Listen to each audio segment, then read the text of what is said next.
Nah, don't worry guys, that won't be happening. So welcome to the first official solo dolo video of Fuming Football. Today we're going to be discussing something that has been on my mind for the last probably 3 years as a realistic Steelers fan. I felt that changes have needed to be made for a while now. Everything seems kind of stale. Every season feels the same. Every season feels like a disappointment. And let me start first by saying I've never experienced another Steelers coach in my entire lifetime. I was born in 2003, and by the time that I was had a full understanding of football, Mike Tomlin was the head coach of the Steelers. They had a great team built around him, and they were always good. They were always at the top of the league. Now it kind of feels like Steelers culture has changed, and things are not turning out the way that we expected them to. They always kind of just seem to reload rather than rebuild, and that's what the best organizations typically do. Now this Steelers team has been completely average for the past 5 years, it feels like. Since Ben's last season has been completely average. It's a stalemate. They're getting no better. It seems like the young guys are not unmotivated, but not really taking in stuff from the older guys on the team. Cam Hayward seems frustrated. TJ Watt seems frustrated. He's having his worst season to date. And there's guys that are lined up behind him, such as Nick Herbig. Even Alex Highsmith is young enough to be able to take some stuff from TJ, but it's hard to do that when the team just sucks. These Tomlin firing narratives, they seem to happen almost every single year. Just this year seems to be the most extreme, with him even getting chants of fire Tomlin after this past loss to the Bills.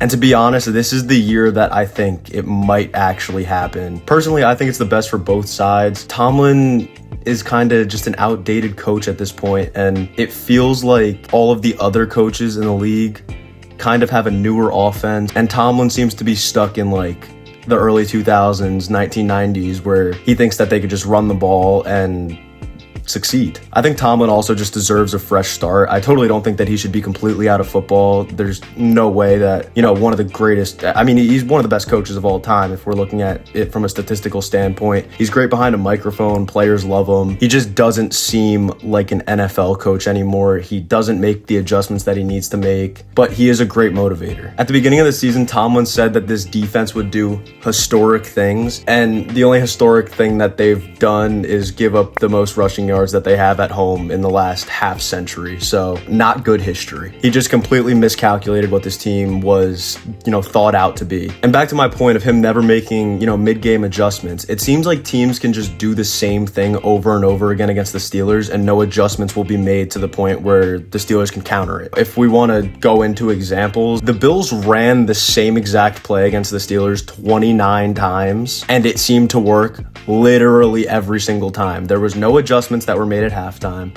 There was no adjustments that were made, between possessions. And it almost just seems like once a team figures the Steelers out or how to beat them, the Steelers kind of just give up. They don't make any adjustments. Nothing changes. You just see the same thing all game. I don't want this to come off as just a Tomlin bashing video. It's more of a problem with the organization. It feels like their offensive coordinators and defensive coordinators. I think Tomlin is probably 60% of the problem, but a lot of the stuff stems from him. Since Tomlin has been the head coach, he has never had a quarterback that was drafted that ended up panning out. If we go down the list, there's Kenny Pickett, Josh Dobbs even, Mason Rudolph, Justin Fields, the list goes on. Once Tomlin realized that he can't really develop QBs and that he's not good at developing QBs, he switched to the veteran route and tried to get seasoned veterans such as Russell Wilson and Aaron Rodgers, and we see how that turns out. And please do remember, Tomlin inherited Ben. Ben was already drafted by the time that Tomlin got hired. And Ben was an absolute stud when he first got drafted. The Steelers literally went 15-0 under Ben Roethlisberger in his first season. Another thing, Tomlin has never had a coordinator under him that has been a threat to his job, really. You could argue Dick LeBeau, but he was always seen as more of just a defensive coordinator. James Harrison said he's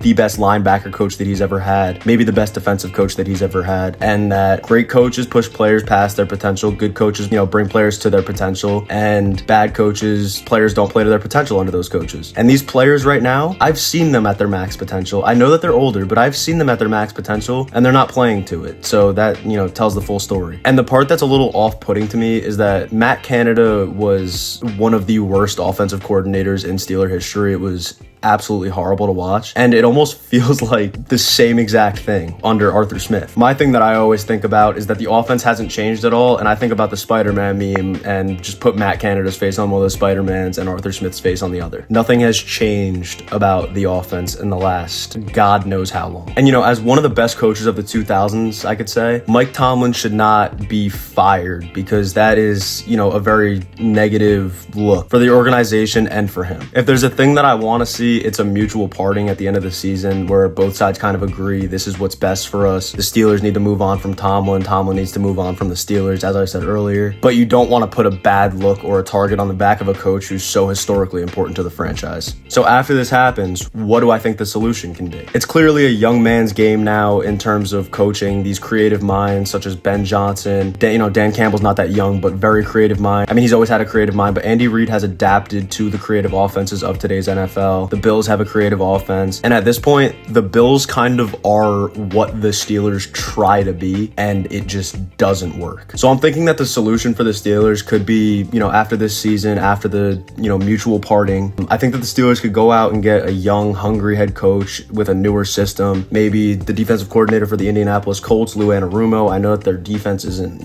the staple part of the Colts this season, but at the same time, he was in a system that was creative. He's in a system that works, and he can potentially take things from that and use it with the Steelers. Another guy we can look at is a guy who was with the Steelers at one point, Brian Flores, as he's only, I believe, 43 years old. He is a former head coach, and he was, in my opinion, a pretty good one when he was the head coach of the Dolphins, but obviously they had the falling out. He ended up becoming the linebacker coach of the Steelers, kind of flying under the radar, and now he's the defensive coordinator of the Vikings, who, have a pretty solid defensive scheme. Or, they could take the easy route and literally hire anybody from the McVay or Shanahan coaching tree. But then I think next season, you kind of just take the L. And I know the Steelers haven't had a losing season in 17, 18 years or something like that. But at the same time, to me, that's a record of mediocrity if you're not winning playoff games. The thing that makes me a little uncomfortable is that I have heard rumors that the Steelers want to bring back Rodgers for another season, but those were rumors that were going around when the Steelers had a positive record. I think after this season, you let Rodgers just walk, go sign with the Packers on a 10-day deal, retire, go do ayahuasca in the forest, whatever. And then if you don't believe in a quarterback from this class, or you don't,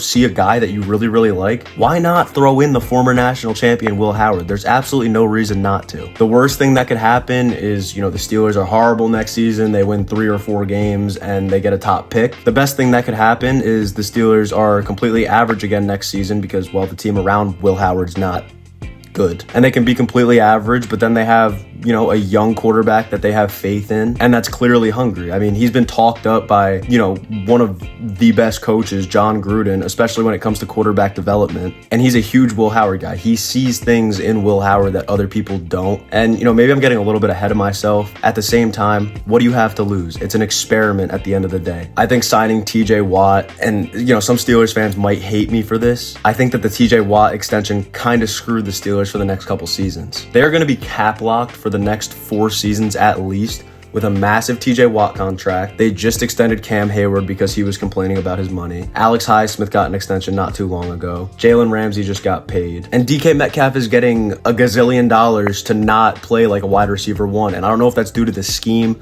I don't know if that's due to just him, but it seemed DK always had a receiver next to him that kind of took some of the defense away from him, such as, Tyler Lockett, even JSN in his last season with the Seahawks. So I don't really know what you do about the cap situation other than maybe try to trade some of these guys for draft capital, or trade some of these guys for young players that teams have given up on that you think that you could develop. And I just really need to see the team be young and hungry, because the Steelers have not been young and hungry since probably like 2014. So there really is no instant solution. It's just more of a hurry up and wait kind of thing, which is really unfortunate to hear for Steelers fans, including myself, but sometimes you just got to take your medicine. As for Mike Tomlin, listen, I heard Ben Roethlisberger go on his podcast and say that there is an opening at Penn State. And I think that that would literally be the perfect fresh start for Tomlin that he needs. He can motivate these kids. He's great behind a microphone. And that's really what you need out of a college coach, is just someone who believes in you. And Mike Tomlin believes in all of his players. So once again, I didn't want this to seem as a talking down on Tomlin video, because he has done so much for the franchise. But it's just time for a fresh start on both sides. Thank you guys so much for watching. Please hit the like button, subscribe, comment, whatever you gotta do to get us back on your feet again. I appreciate you guys watching. That'll do it. This is Danny from Fuming Football. Peace.